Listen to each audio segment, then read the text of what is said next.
Hello, this is Tom Sidener, and this is a new web series I'm going to start doing called The Lonely Gamer. Now, I'm a lonely gamer. I love to play board games, and I love to play board games when my friends are around, and I love to play board games when my wife will play with me, but for the most part I play a lot of games by myself.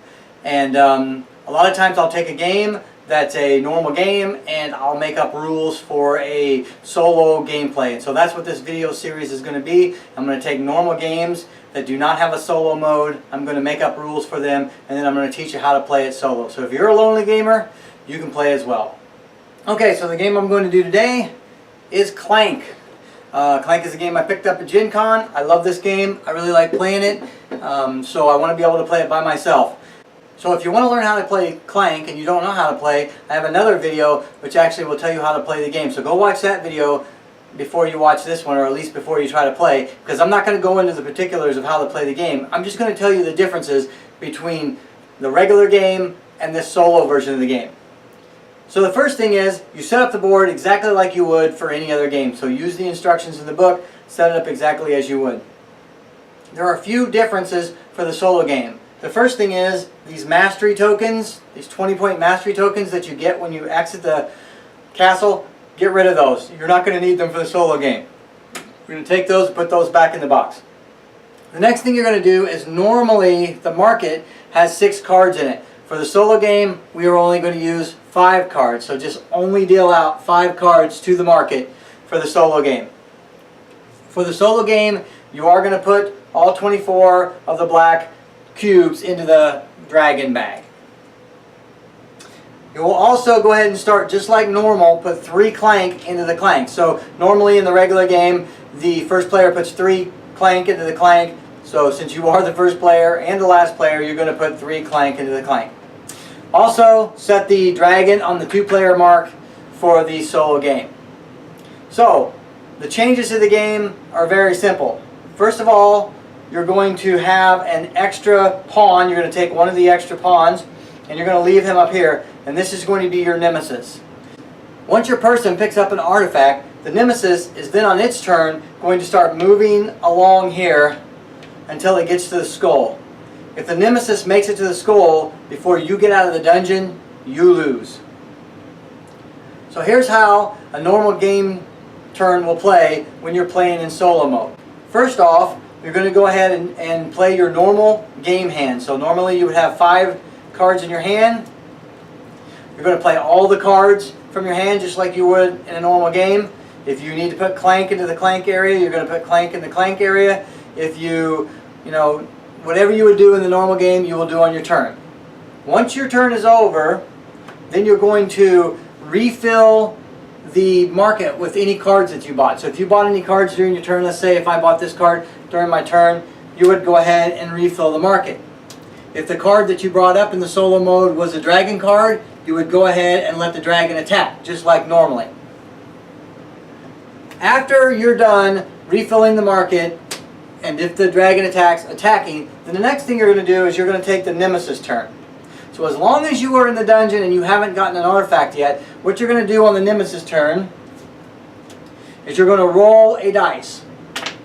So I rolled a 3, and then you're going to remove the 3rd card in the market. So 1, 2, 3, we're going to remove that, and then we're going to replace it.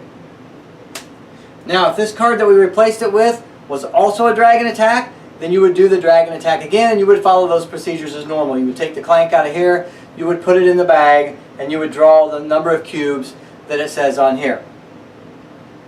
You play this way until you pick up an artifact.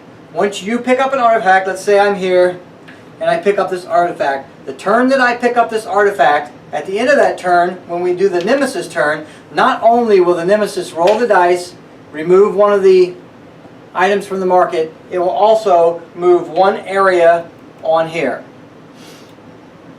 As the nemesis moves on here, you're going to do the same thing that you would when anybody else was on this track. You'd move here, you would draw 3 plus 1 cube from the bag. Here, you're going to draw 3 plus 2. Or if the dragon happens to be here, it'll be 4 plus 2, and so on and so forth until it gets here. If it gets here and you're still in the dungeon, you die and you lose. Also, if your health fills up, and gets to the skull, you also die and lose the game. At the end of the game, if you make it out, tally up your score, and that's your high score, and then you can play again and try to beat your high score. So the object of the solo game is to get in, get an artifact, and get out before the nemesis kills you. One thing to note, there are only 5 cards in the market, so when the nemesis rolls the dice, if they happen to roll a 6, then you do not remove a card from the market. So that's kind of a safety for you. Rolling a 6 is a lucky thing, and you don't have to worry about the dragon attacking. Other than that, it plays exactly like the regular game. If you want some things to make it harder, if it's too easy for you, there's some ways to make it harder. You can make it harder by not putting all the black cubes into the bag. So you can put half of them, a quarter of them. If you really want to make it hard, try putting no black cubes into the bag. You can also start the dragon in a different location. So you can, if you want to make it harder, you can start the dragon in the 4 spot, or if you want to make it really hard, you can start the dragon in the 5 spot. So if you want to make it almost impossible, start the dragon in the 5 spot, don't put any cubes in the bag, and it's going to be a very, very hard game to play.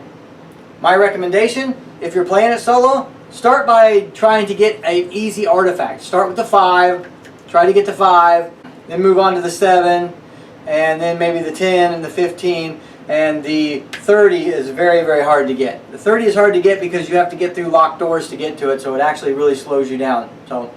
But I've played it several times using the solo rules, and it's very fun to play. I've had as much fun playing it solo as I did playing it with my friends. So if you're a lonely gamer and you want to play Clank solo, this is the way you do it. If you have any questions, leave them in the comments below. I'll try to answer them the best I can. So this is it. This is the first game in the Lonely Gamer, and I'll see you next time, where we'll play another game that's been changed to solo mode, or we'll review some solo games. So until next time, happy gaming.